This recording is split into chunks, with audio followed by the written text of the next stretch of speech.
Good evening, Grammar Gumshoes, and welcome to Hard-Boiled English Live. March 15th, 2024. Hard to believe. I'm your humble host and grammar detective, Paul Duke, and I'm thrilled to be here with you once again.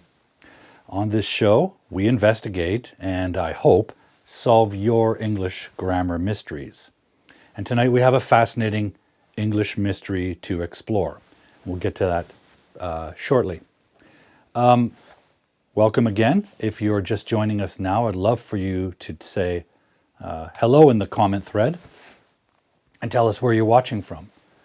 Usually we have people from all over the world joining us, and it's always great to see where you are in the world. I myself am streaming to you live from Vancouver, Canada, to Facebook, YouTube, LinkedIn, Twitter, Twitch, LiveSpace, and I'm forgetting something. Anyway, we're on the internet, and always happy to reach out and connect with you and help you solve the mysteries of English grammar.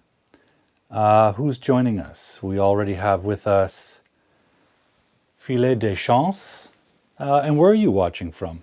Hopefully I'm saying your name correctly. If I am not, I do apologize for mispronouncing it. Filet de Chance. Sounds French, perhaps, maybe a French-speaking region. We'll get to our English Mystery of the Week shortly, and I don't think it's going to take the whole show's time, so we will have time for some of your questions a little bit later on. I'd also like to suggest making sure that you subscribe to the YouTube channel, because that is where I post the recordings of the show. If you miss it, you can catch up and watch the episode there, starting probably tomorrow morning, once I have a chance to process and edit it. That's where you'll find all the previous episodes as well. And you will also find my long-form series, which I made with my students, and that's called English Weirdness. English Weirdness is a series of 30-minute episodes on which we explore and investigate some strange and common grammar problems. So check that out. I would also suggest, if you're interested, in joining our Hard-Boiled English workshop, which is a kind of private members club. And you can join simply by scanning the QR code right here, and that will get you into the members club.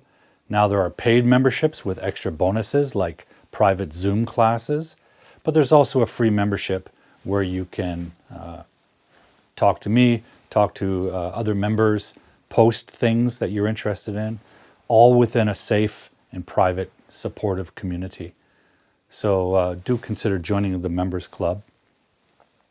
And lastly, and maybe most importantly, if you're feeling generous, it's very helpful if you support the show financially. And I have a Patreon page here that you can scan and join. And you can support this show with as little as $1 or $2. And the reason I ask for this support is because this show does not earn any money. You may think that being on YouTube makes us millions of dollars or something. It's not the case. In fact, this show makes zero money. Yet, it costs a lot of money to produce this show. This show, believe it or not, as humble as it is, costs hundreds of dollars a month. Where does that money come from? Well, it comes from my pocket. And I'm happy to produce this show, but the costs keep going up. And it may lead to me closing down this show permanently. I don't want to do that because I've enjoyed it, and I like to help students around the world improve their grammar knowledge. However, if not enough people support the show financially, I won't be able to continue delivering it. So please consider supporting the show. It would mean a lot to me, and it would make sure we can continue with the show. Who else? Isabel. Yes, Isabel from the WhatsApp group. Thank you for joining. It's great to have you here. Well, in a few minutes, we'll get to the fascinating English mystery of the week. I don't think a lot of people are watching this evening. I wonder if the time change has thrown them off. You know, in Canada, we have 5 different time zones across the land. And twice a year, we have to change our clocks by 1 hour. to capture the daylight. And it's always very confusing, especially for someone like me, because my day-to-day job is to work with private students who are in different time zones around the world. So my calendar is usually a huge mess at this time of year because my students are in some countries that change their clocks and some are in countries that don't change their clocks, and I change my clocks. So you may have noticed that this show says now 5 p.m. and last week it said 4 p.m.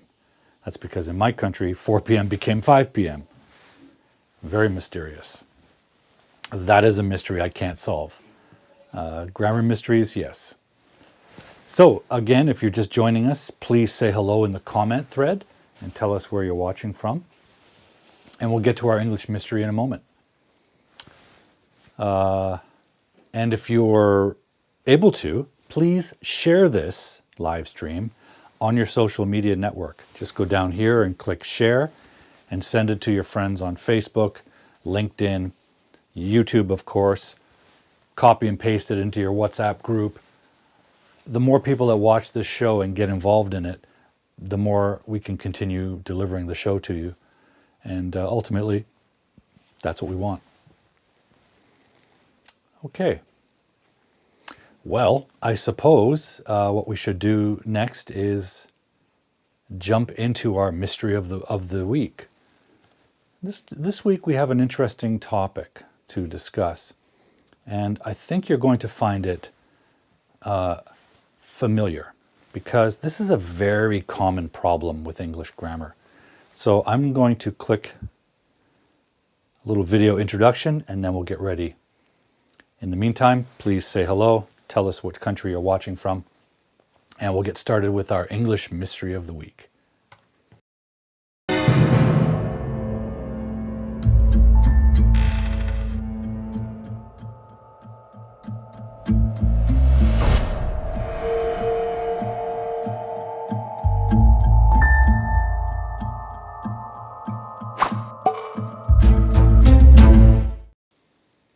Welcome back.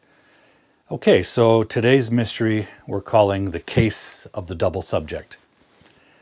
Now this is a common problem in English, and I'm sure you will recognize it, and I'm sure some of you have even committed this communication crime. It's not a huge deal, but the more involved you get with English, the more advanced your skills get. You want to make sure you're not doing this grammatical mistake, okay? So this started with a question I was given by one of the viewers. And the question was, okay, I was told this sentence is ungrammatical. And the sentence is, being an international student, it's a challenging experience. So the question is, what's going on here? What's wrong with this sentence? I'm just going to write it on the board so we can look at it closely.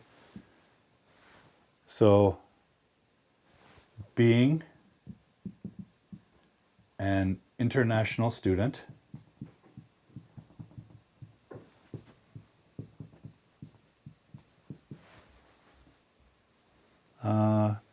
what does it say? It's a challenging experience? Yeah. And if you've ever been an international student, you would agree it is a challenging experience. So the statement seems like something that's true.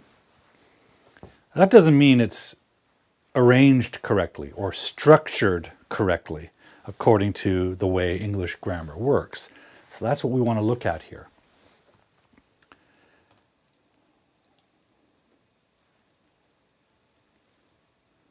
Okay, so we have to consider what's happening in this sentence. And I like to do what I call a breakdown. And you can learn to do this too. And the more you watch this show, assuming we can continue with it, the more you'll understand how this works. There are two ways to learn English grammar. One is the usual way you learn when you're a beginner. You go to a class and your teacher teaches you the grammar rules, and then you practice them, and then you use them. On this show, we work the other way around, okay? We start with an example sentence, and then we break it down so that we can see the grammar rule or pattern that's happening. The first thing we need to learn to do is identify the parts of speech and identify the parts of the sentence. And that will tell us what's happening in the sentence, okay? Now, the basic elements of an English sentence are the clause. And we've talked about this in a previous show. In fact, last week, we talked about sentence structure and what can come out after the verb. By the way, I'm just going to slightly adjust my camera here because I have a feeling it's going to be easier to see the board. Is that a little bit better? Yeah. Okay. So what we want to do is identify the sentence structure and see what's wrong with it, if something's wrong with it. Now, I'll tell you to begin with, something is wrong with it. It qualifies as a grammar mystery. So let's investigate. Now, the first thing we want to do is identify the subject of the sentence. The subject and the verb make the clause. And the clause is at the center of the meaning, right? The clause creates the meaning. And every sentence has a clause made of a subject and a verb. For example, a clause could be, Paul teaches, or Paul is talking, right? That's a subject and a verb. Paul is the subject. Paul is the thing we're talking about. Teaches or is teaching is the verb. And that gives us a meaning. Paul is teaching. It's a simple idea, but it's a complete idea. So let's see what the subject here of this sentence is. And we do have one. Now, it's a complex subject. It's not made of one word like Paul. Sorry, I'm just going to change the camera setting one more time. Okay. So usually a subject consists of a noun or a noun phrase or a noun clause. We're looking for a subject or something that we're focused on, and that tends to be a noun. We have a noun here, and we have an adjective here, but then we have a gerund form of be, which is a verb. But in gerund form, it's a noun. So I want you to understand that student could be a subject, but there's a bigger idea here. Being an international student, okay, that whole phrase, it's a phrase because it's more than one word, that is our subject. All right? That whole thing is the subject. That's what we're talking about. We're talking about the idea of being an international student. Okay? Not just student, but being a student. It's a larger idea. Okay? And that is our subject. The next thing we need to identify is the verb. So I'm going to bring down this. And usually the verb is after the subject, quite clearly. And if you look closely, you can see that we have a verb in here. It's right here. But it's being contracted with the word it. Okay? So this is actually is. And that's a verb, and that's our main verb. So now we have a clause. Being an international student is. Last week we talked about different sentence structures and what's possible and what's not possible. Often, but not always, it is possible to have a be verb, like is, and after it, another noun. And that noun is what we're going to call the object. Now, not every sentence has an object. We could say, Paul is happy. Happy is an adjective. After the verb, we can have an adjective if it's a be verb. That's possible. But a lot of sentences have an object. For example, Paul is a teacher. So now we have a subject, being an international student. We have a verb that's being contracted, but it's there, is, And then we have the object challenging experience. But if you look closely, you'll see a problem. Look closely. Being an international student, it's a challenging experience. When we look closely at this sentence, we can see the problem. We have a subject, we have a verb, is, we have an object, but then we have this thing. What is this thing? It. What is it talking about? Well, in this sentence, being an international student, it is a challenging experience. So what's it? Well, it is the subject, right? It means being an international student. Being an international student, it is a challenging experience. Why do we need that? That is another subject.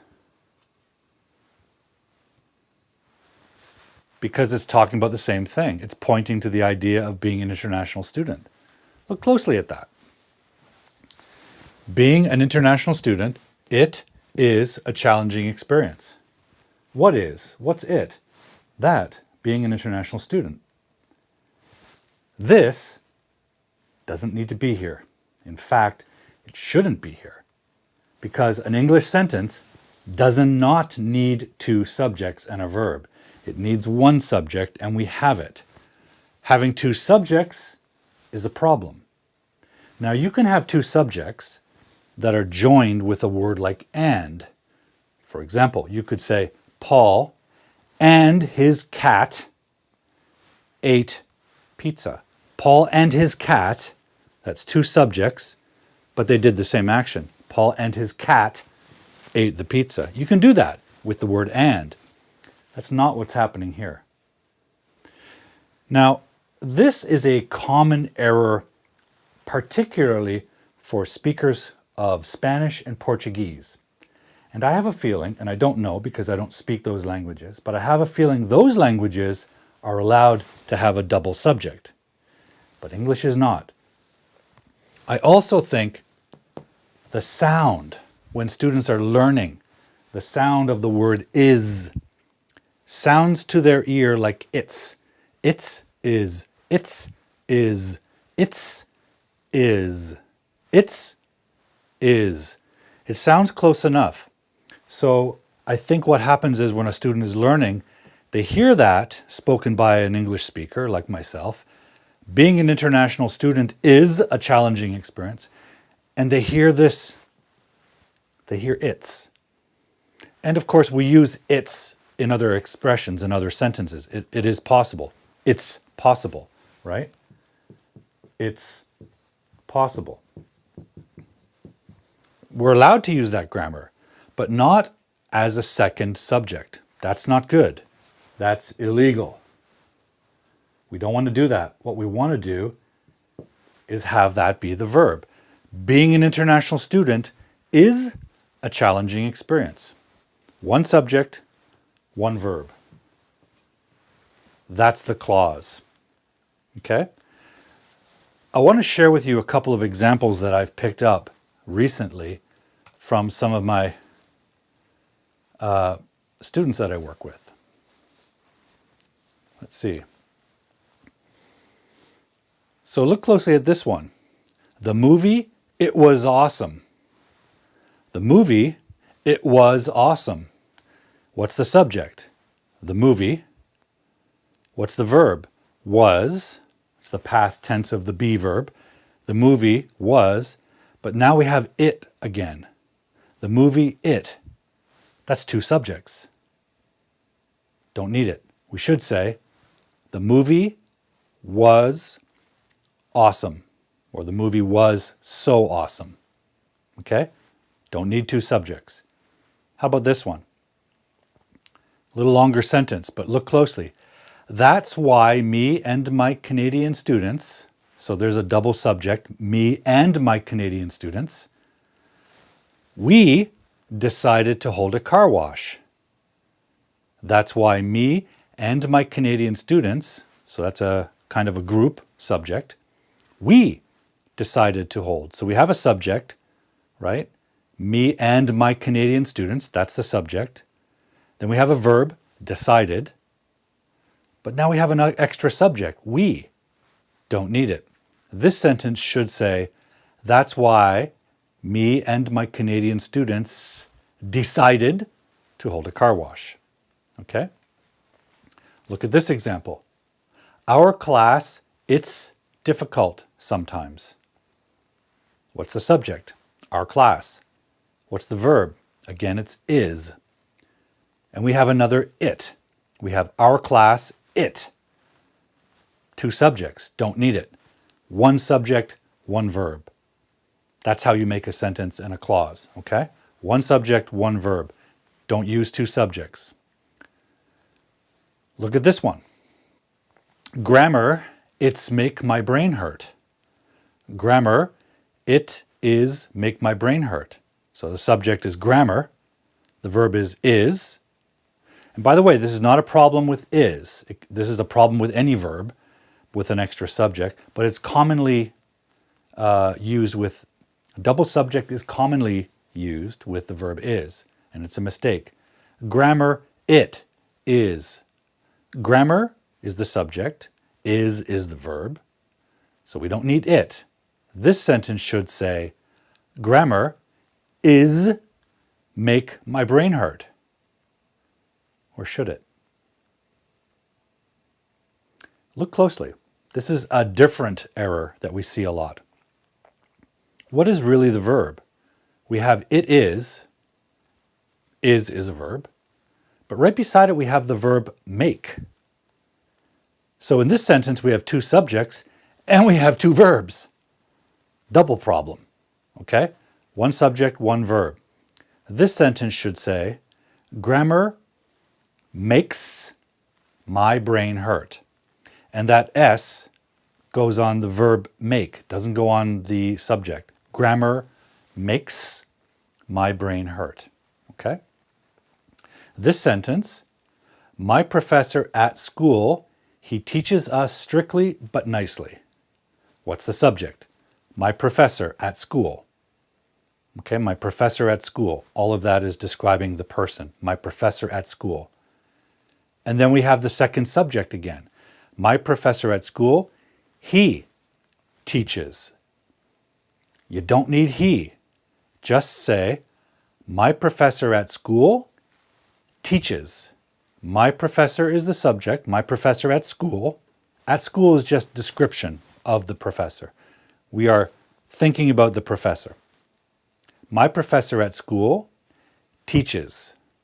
So delete that he. Don't need he. We already know who the subject is. My professor teaches us strictly but nicely. Then we have this one. The problem I can see, that is the door because it is broken. So what's the subject? The subject is the problem I can see. The problem I can see. Okay? Essentially, the subject is the problem, but there's a descriptor here describing which problem, the problem I can see. What's the verb? The verb is, but then we have a pronoun before that, and a pronoun is pointing to the subject, so it's a double subject. The word that. You do not need the word that. Instead, this sentence should say, the problem I can see is the door because it is broken. The problem I can see is the door. Remember, subject, verb, and sometimes object. The problem I can see is the door. The door is the object. All right? Now this last one is a slightly different problem, but if you look closely, it's related to the same thing. It says, the ideas is very good. So there's a problem there with plurality. Ideas is plural, but we're not using are. We should use the be verb in the form are. The ideas are. But let's say the idea is very good. That seems okay, right? The idea, subject, is verb. Very good is an adjective. We have subject, verb, adjective. So far, so good. But look closely. The idea is very good for the students, this events club. There's another subject there at the end, this events club. So now we have two subjects, but they're separated. So I think this sentence would be better if it said, the events club idea. The events club idea, right? Think about that. The event or events club idea, right? Make that whole phrase your subject. The event club idea is very good for the students. The event club idea, one subject, is very good for the students. Okay, so here's an example of a double subject and the subjects are far apart. That doesn't make it any better. In fact, it may make it more confusing, right? So this is a very common problem, having two subjects in a sentence. It tends to be a problem for Spanish and Portuguese native speakers. And maybe some of you out there from Brazil or Peru or Colombia or Mexico can share an example. But it's also a problem a lot of students make, right? We'll come back to this in a minute, but I want to just say hello to a couple of people joining us now. We have Jonas with us. Thank you for joining us, Jonas.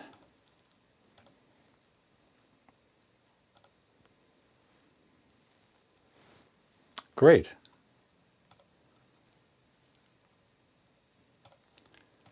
Yeah. So if we look at, where is it now? Example number 4. Grammar, it's make my brain hurt. We can see two common errors. We can see the double subject problem that we've just investigated. But there's the second problem. And let's take a close look at that. So I'm just going to clear the board, because I've been meaning to address this issue for a few weeks because I see a lot of people making this error. It's a very common error, and if you make this error, you shouldn't be upset or worried. It's so common. However, common or not, our goal is to not make errors. Our goal is to communicate clearly, right? So it's worth taking a close look at. So let me just get the graphic off. So this is related, but it's a different grammatical topic. This is related to conjugation. So let's investigate this example. This student asked me this question.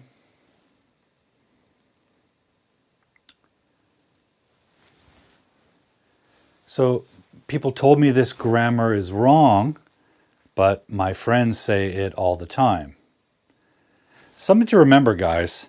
Who are your friends? There's a good chance your friends are language learners or non-native English speakers. So they're probably making errors commonly, often, the same way you are when you learn. It's a normal part of learning a language. We make errors as we develop, and then we learn and adjust and get feedback and hopefully improve. But your friends are making errors. And sometimes they make specific errors a lot. And you might notice that all your friends make the same error. That doesn't mean it's correct English. Not necessarily. It is possible that many people around you make the same error. One of the reasons why is for each language group, let's say Spanish speakers or Portuguese speakers, Arabic speakers, Japanese speakers, each language group has unique challenges. Okay, I'll give you an example. My Japanese students have a particular challenge with articles, a, an, or the. Reason is simple. Their language does not use them. So as they learn English, they commonly struggle with article errors. It's a normal part of their learning. Okay? Another language like Portuguese, which does use articles, they're not going to have that problem so much. They're going to have a different problem. So whichever language group you're from, your peers, the people learning with you, probably make the same error because the errors are built into the switch from the native language to the new language. That's called interference. It's common. It's a normal part of learning. So the fact that your friends all make the error doesn't mean it's not an error. It's very possible for a large number of people to be wrong. That's something that's a life lesson too. It is possible for an entire million people to be wrong about something. Okay? What we want to do is examine it and come to our own conclusions. So let's take a look at this sentence. That's make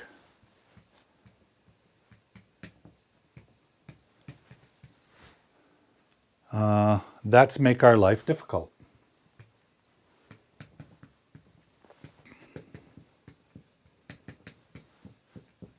Okay, that's make our life difficult.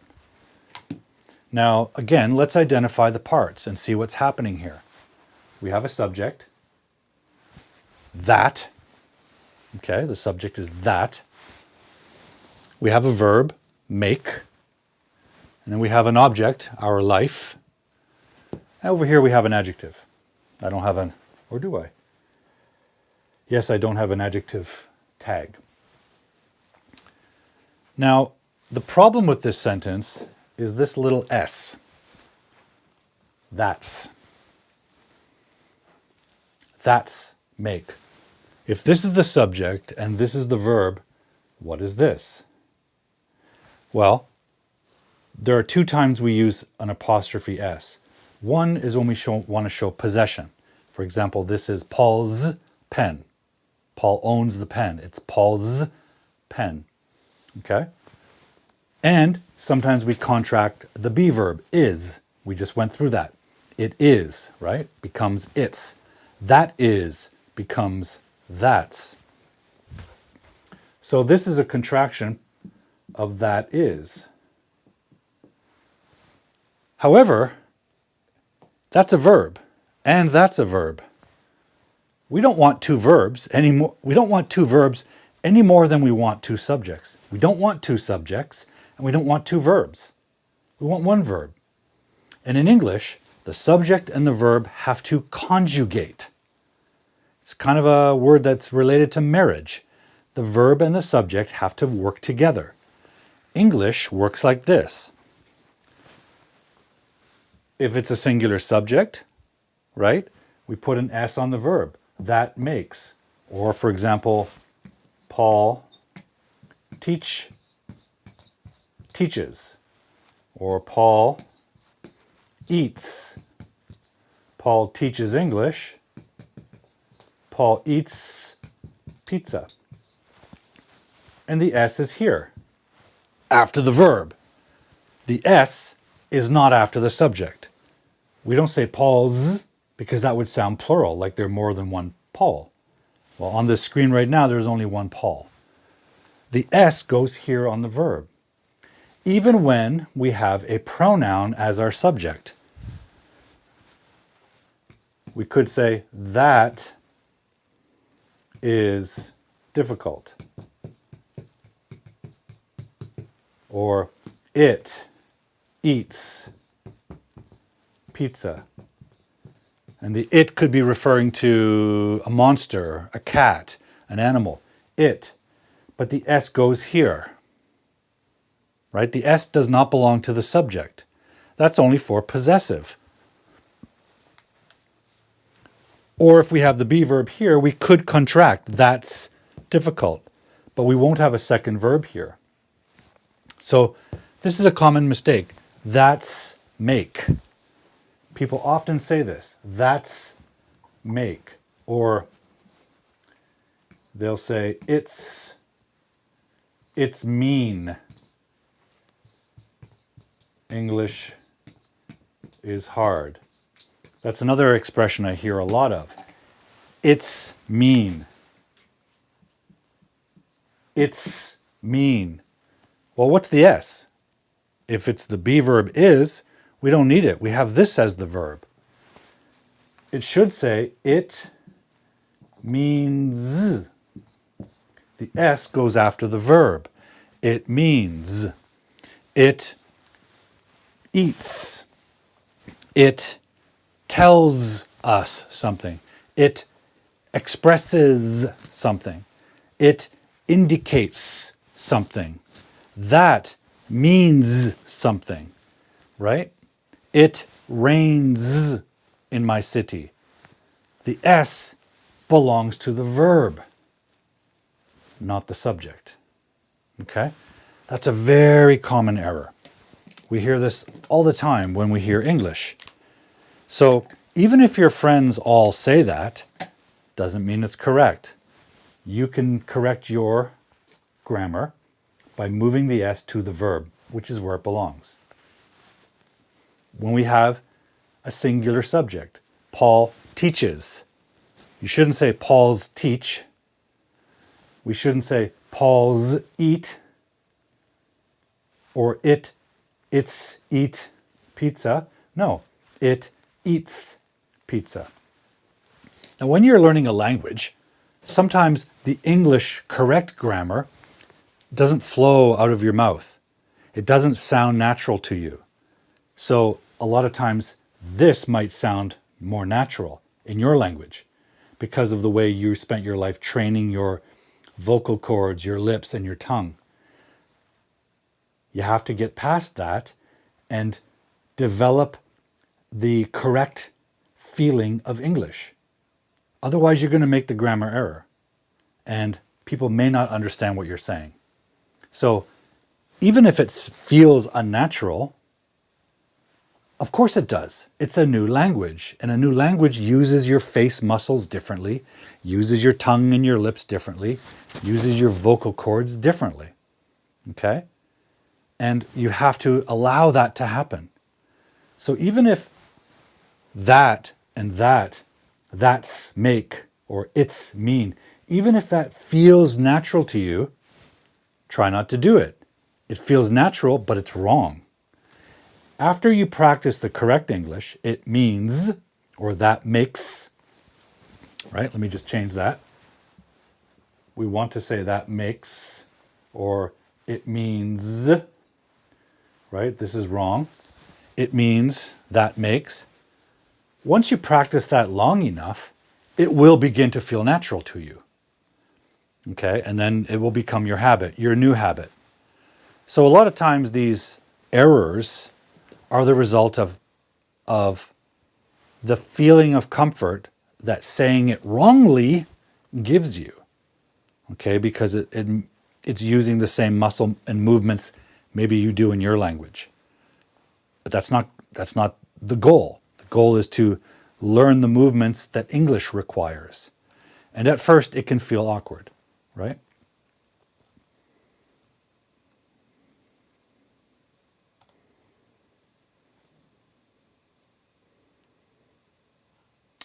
Okay, yeah. But it, she, he, they don't take the S. The verb takes the S. That's my point here, right? It eats. It means. She eats pizza. He plays soccer, right? The S belongs to the verb, not the subject, right? When you use it, when you use she, when you use he, or it, or that, that's a single subject, but the rule is the S goes on the verb, not the subject. And that's where the error comes from, right? Okay, so I believe that mystery has been solved, and the case is now closed. So what I'd like to do now is see if you have any questions that perhaps are related to some of these topics, the double subject or the misplaced S, the mystery of the misplaced S.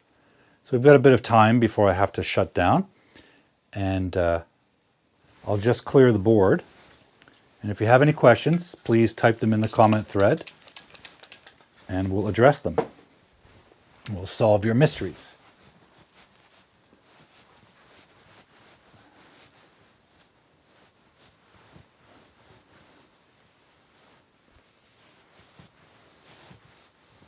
Or you can also just say hello in the comment thread and tell us about your hobbies and your weather and what you've been doing lately. I know some of you are studying hard for exams. Some of you are graduating from your schools. Some of you are preparing for cultural holidays. All of it sounds wonderful. So if you have something to share with us, please go ahead. And if you're just joining us, please say hello in the comment thread and, tell us where you're watching from. And we'll see what we can do for the last few minutes.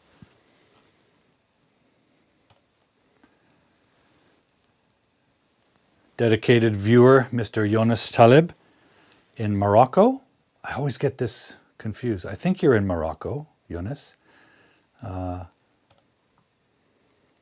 Yes, an S at the end of the verb. We have with us Tesfalem from UAE, United Arab Emirates. Welcome. I think last week was the first time you joined the show. Regardless, it's great to have the UAE with us. Anyone else out there hasn't said hello yet?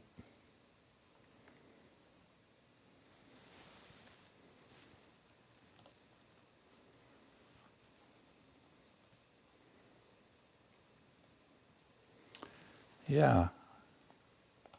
I'll just go through the QR codes again, guys. If you haven't already, please subscribe to the YouTube channel. Please share the YouTube channel with your friends. The more people that watch it, the more we can continue doing this live stream. If you haven't already, I would also ask you to please consider joining the private members club. Pretty soon, I'm going to be leaving WhatsApp and other social media platforms and devoting all my time and efforts to the private members club. I just find I'm too spread out across different platforms, and it's really hard to manage my presence across a dozen, at least 12 platforms. So I'm going to centralize everything, all my activity, into one place. In the members club, there are different levels of package. There's a free membership, there's a fairly cheap membership, and there are more expensive memberships that allow you different access to different materials, different events, private Zoom classes, private meetings with me. All of that is available in the Members Club. So pretty soon, that's the only place you'll be able to find me. And lastly, as I mentioned earlier in the show, if you're feeling generous, please consider becoming a Patreon and supporting the show financially. This show costs a lot of money to bring you, and it earns approximately zero money. So I cannot continue with this show without the support of Patreons and other means of financial support. And you can support the show with as little as $1, $2. That helps. It all adds up. Because this, you may not realize it, but this show costs hundreds of dollars every month to deliver to you. And that's what I also want to mention, guys. If you have a favorite YouTuber or a favorite TikTok teacher, people that you love to hear from, people whose information and lessons you appreciate and value, find a way to support them. You don't see it, but they put in a lot of time, a lot of effort, and oftentimes a lot of cost and expense to deliver you free content. And if you actually appreciate it, you should support them financially. It doesn't have to be me. I'm just saying in general, creators create content for you to have free. It's not free for them. And that is certainly the case with this show. This show costs a lot of money. It also costs me a lot of time and effort. And it's not the only thing I do with my life. I have a lot of other projects and things I need to be doing.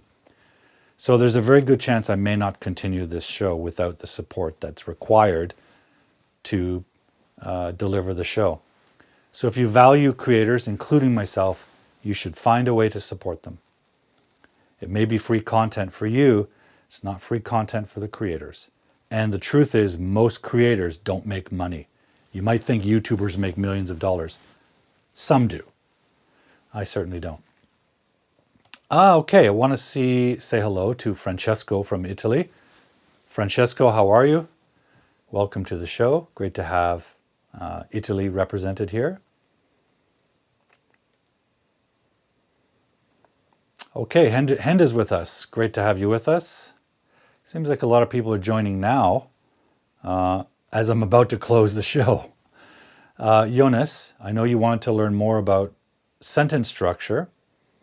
I didn't see you earlier, so I had a slightly different topic to investigate. So we'll investigate this next week because I want to talk about complements. Last week we talked about subject, verb, object, subject, verb, what can come after the verb. If you missed that show, you should review it. And then next week I'll continue the discussion with really a focus on complements. We talked last week about transitive and intransitive verbs and the transitive verb requiring an object. Subject, verb, object, right? And an intransitive verb not necessarily having an object, but having an adjective, an adverb, prepositional phrase after it. It's the transitive verbs that require an object. And if it requires an object, it cannot have a preposition before it. Think of a preposition like a stop sign that prevents the transition from the verb to the object. But next week we will talk about complements because it's a big topic and it's one that a lot of students never actually learn. It's a huge question when we ask the question, what comes after the verb? And that was last week's mystery, right? What comes after the verb? Well, a lot of different things can come after the verb. Last week I talked about transitivity because transitivity is what determines what comes after the verb. So you have to understand transitivity first. I have 2 videos all about transitivity. As I've been rebuilding my YouTube channel, I've been putting the videos up piece by piece. This week I will repost part 1 and part 2 of my transitivity episode of my series, English Weirdness. And for those of you who aren't familiar with English Weirdness, English Weirdness is here, yeah. English Weirdness is a long-form web series I made with my students at a language school.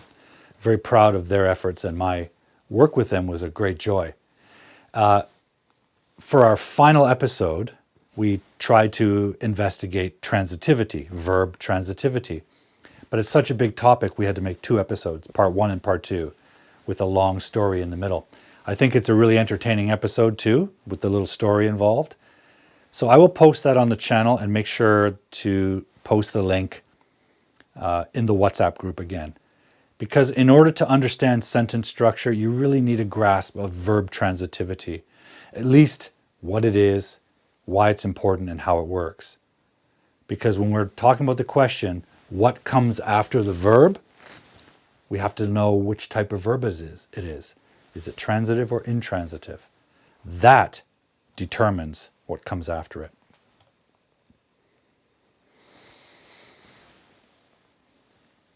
Well, this is interesting, Hen. You said Paul is the best detective grammar, which means I'm the best grammar. I'm not grammar. I may be a detective. So we have the object here, the noun. Paul is the best detective. And we have grammar here, which is also a noun, but we should use this like an adjective. That means it should go before the word detective. Paul is the best grammar detective. But thank you. Thank you for saying that. It's very kind of you. Yes, Francesco, a little bit late. I'm about to say goodnight. You will notice, guys, on the posters for the show, I changed the time from 4 p.m. to 5 p.m. It's not a different time, but in my country, we change our clocks twice a year, and we just changed our clocks last week. So it may feel like a different time to some of you. Depends if your country changes clocks or not. But for me, it's really the same time, but the the name of the hour has changed. It's so confusing. Anyway, next week it will be 5 p.m. and we'll stay 5 p.m. until November when we change it again. So please try to join us on time so you can get your questions in early and we can address it and spend some time answering your questions. Okay? The other thing too is you can contact me on social media during the week and ask questions, and I can compile those questions and then ask them on the show, answer them on the show. You can contact me on the WhatsApp group. I believe underneath this description you'll find all the links to my LinkedIn page, Facebook profiles, Instagram, TikTok.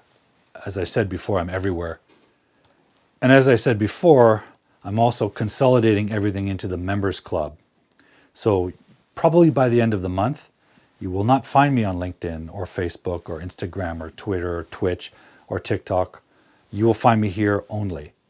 I'm going to consolidate all of my projects into one place, one private members club. So if you value what I offer, if you appreciate it, if you find it useful, join here, because this is the only place you will find me. Okay?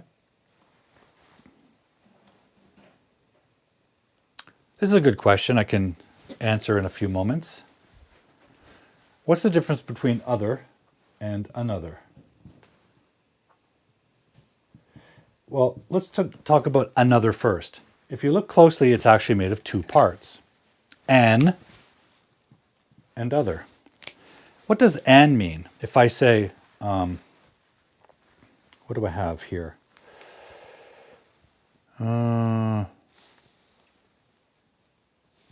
Okay, I have one of these. Oops, that's not it.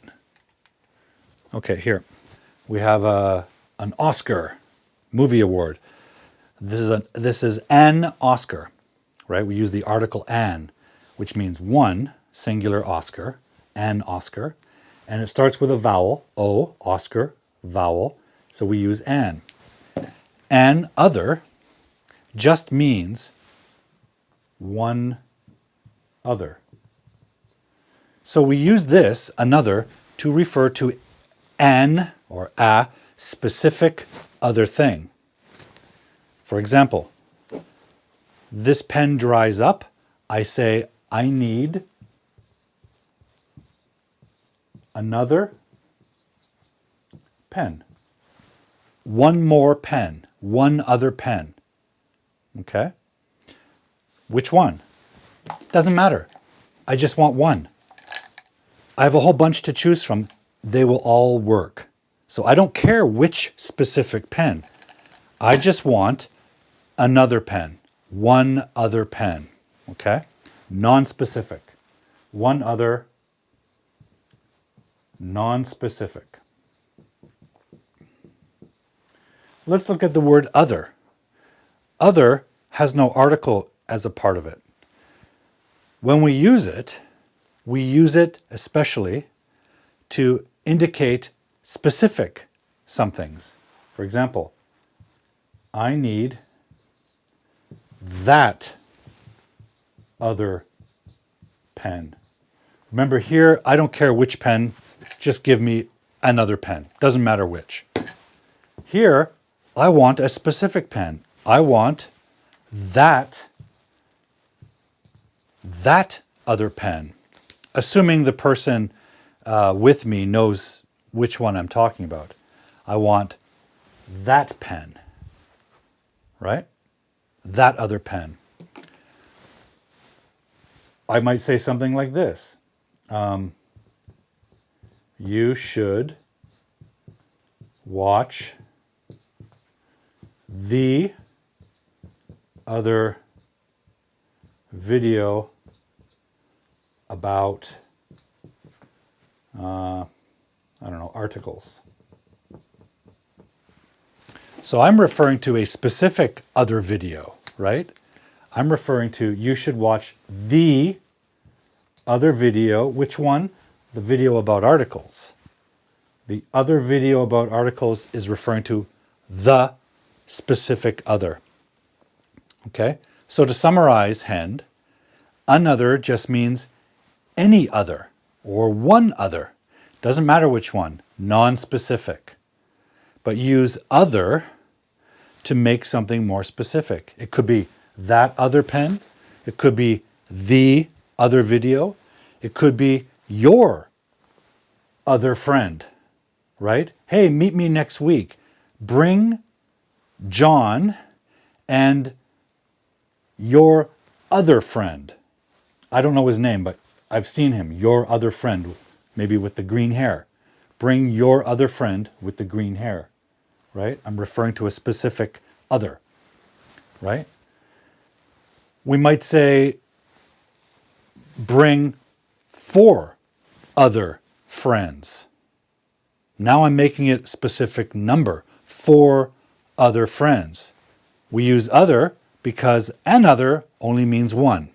It can only mean one. But if you're counting more others, use other, right? The other students in the class studied for the exam.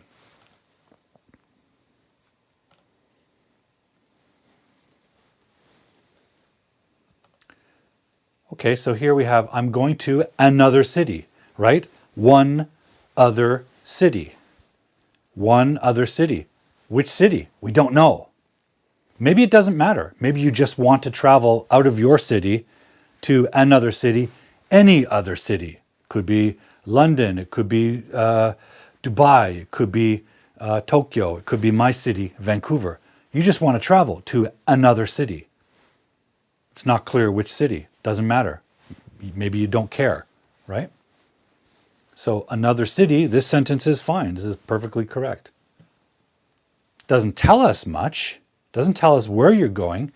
It emphasizes that you're going, right? It's not emphasizing the specific place.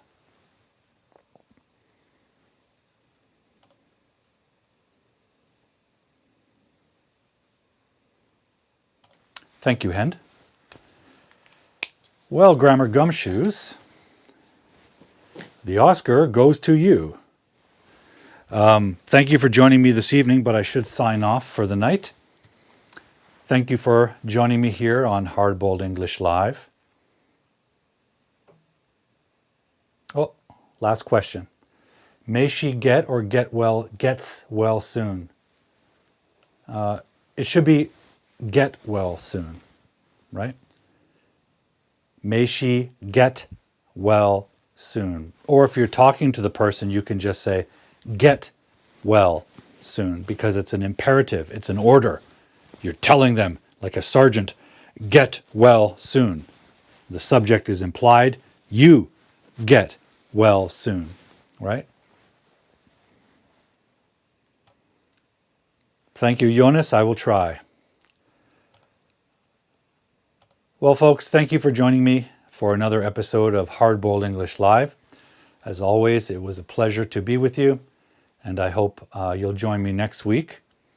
And again, please tell all your friends to participate and join the show, because without their support, this show can't really continue. It requires the support of everyone. It requires viewership. Okay? Very kind of you to say so, Hen. Thank you. All right, folks, I will say good night, and I hope you take care.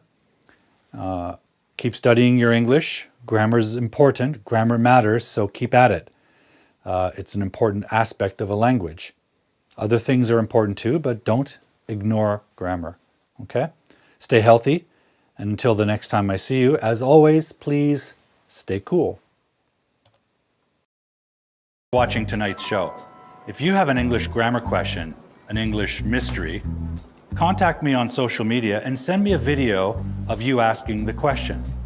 I'll investigate it on a future show. And don't forget to subscribe to the channel and hit the bell button to get all the updates about videos and events. If you're feeling generous, you can also donate to the production costs of the show at Patreon or buy me a coffee. Finally, until the next time I see you on Hardboiled English Live, I want you to keep learning English. Stay healthy and stay cool.